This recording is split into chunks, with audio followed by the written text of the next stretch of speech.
जंगल diary की इस कहानी में हम सुनते हैं जानवरों की दर्द भरी आवाजों को। एक दिन एक लड़का जंगल में घूमते हुए बंदर से मिलता है। वह देखता है कि बंदर बहुत उदास है।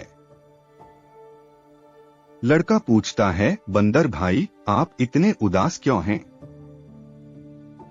बंदर अपनी व्यथा सुनाते हुए कहता है, बेटा, कभी यह जंगल इतना घना था कि हम जमीन पर पैर रखे बिना मीलों तक जा सकते थे। अब इंसान ने कंक्रीट के जंगल बना दिए हैं। हमारे पेड़ों को काटकर सड़कें बना दी।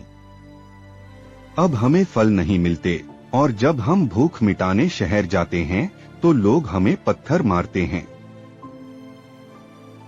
हमारा घर छीनकर वो हमें ही चोर कहते हैं। यह सुनकर लड़का चौंक जाता है। फिर वह मधुमक्खी से मिलता है जो बहुत परेशान नजर आ रही है। वह पूछता है, महारानी मक्खी, आप इतनी परेशान क्यों दिख रही हैं? मधुमक्खी उत्तर देती है, इंसानों ने अपनी फसलों को बचाने के लिए जमीन और हवा में इतना जहर घोल दिया है कि हमारी पूरी नस्ल खत्म हो रही है। अगर हम नहीं रहेंगे तो इंसान के फूल और अनाज भी नहीं उगेंगे। वे नहीं जानते कि प्रकृति को बर्बाद करके वे खुद को ही भूखा मार रहे हैं। इस बात से लड़का सोच में पड़ जाता है।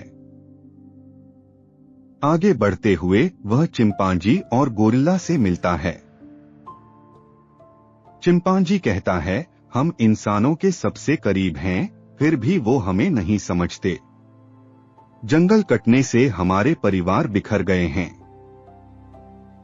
जहां कभी शांति थी वहां अब मशीनों का शोर है।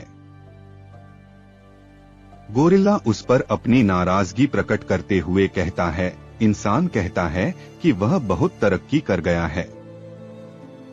पर कैसी तरक्की? जहां वह शुद्ध हवा के लिए तरस रहा है और नदियों का पानी काला कर चुका है।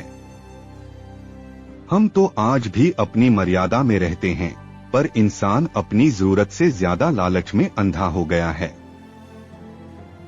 इस बातचीत के दौरान लड़का महसूस करता है कि जानवरों की बातें कितनी गंभीर हैं।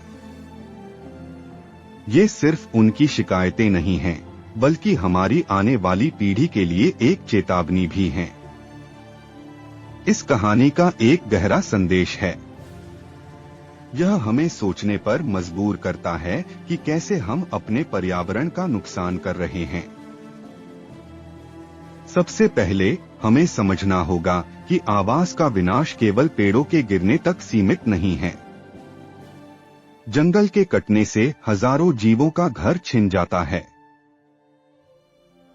जब हम जंगलों को काटते हैं तो हम सिर्फ पेड़ नहीं गिराते, बल्कि उन जीवों का अस्तित्व भी मिटा देते हैं। दूसरा, प्रदूषण का मुद्दा है। नदियां और हवा जो कभी सभी के लिए मुक्त और शुद्ध थीं, अब प्रदूषित और बिकाऊ हो गई हैं। इंसान ने अपने स्वार्थ के लिए प्रकृति को इतना नुकसान पहुंचाया है कि वो भयानक परिणामों का सामना करने को मजबूर हो रहा है। अंत में असंतुलन की बात। जब जंगल का आखिरी पेड़ कटेगा और आखिरी नदी जहरीली होगी, तब इंसान को समझ आएगा कि वह पैसा खाकर जिंदा नहीं रह सकता। हमें यह याद रखना होगा कि प्रकृति के साथ संतुलन बनाए रखना हमारी जिम्मेदारी है। एक छोटा सा विचार जो हमें चिंतन में डालता है वह यह है कि यदि एक छोटा बच्चा जंगल जाकर जानवरों का दर्द महसूस कर सकता है, तो हम बड़े होकर इतने संवेदनहीन क्यों हो गए हैं?